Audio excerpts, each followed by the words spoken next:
How many times have you gotten confused between fire recoil and fire spread? These are just a few of many examples of small elements that exist in the game that make a difference, but many players might have got a wrong idea about them, or they just ignore them. Knowing these things won't just help you get better, but it will eventually give you a better vision and understanding of the game at all costs. First things first is the difference between fire recoil and fire spread, since it gets most confused. So many players cannot separate between them, and I believe it's clearly why. Despite the game's simplicity, it has actually pretty complex gameplay mechanics that can be confusing sometimes, just like how fire spread and fire recoil are not the same. The best way to put this for you is fire spread is the red firing cone, while the recoil on the other side is the bullet direction pattern. This means the less recoil, the more bullets will start to behave to go the center of the red cone, which makes aiming easy. As you can see, some heroes can have very high recoil and spread, but yet, they are controllable, as they possess a repetitive shooting pattern that you can learn to control over time. And some are just so random and messed up. That's all due to these two things.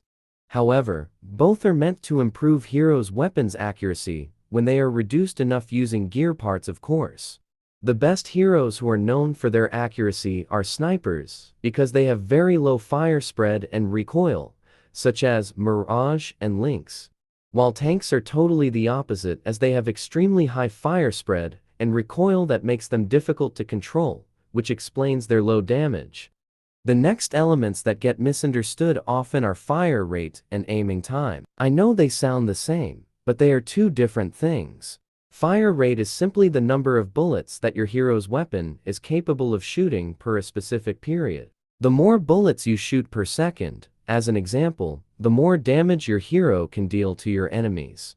But keep in mind that how much damage you can deal per bullet varies from one hero to another. You can check that on the main menu, where you can find general statistics about your hero. Aiming time, however, is the duration of time it takes for your hero weapon to aim. That can be noticed only when you stop running or walking. You can see that your red cone shape is changing to be less wide and less large. Your aiming time is important, as plays a crucial role in those intense gunfight situations where you have to be ready as fast as possible to engage. It's more of like a reaction time that is related to your hero. There are just a few hero category classes that truly depend on this, as it can make them perform much better. Especially snipers like Firefly and Blot, or troopers like Levi. The next gameplay mechanic that can be tricky to understand is piercing power. This element wasn't in the game at the beginning, it was just added a few years ago, and it has affected only a few heroes. Especially those who can shoot behind walls like Slayer, Levi, and Bertha. It's how well a weapon can pierce walls, obstacles, or even heroes, and deal damage behind them. When a bullet goes through one of those mentioned objects, the damage is reduced.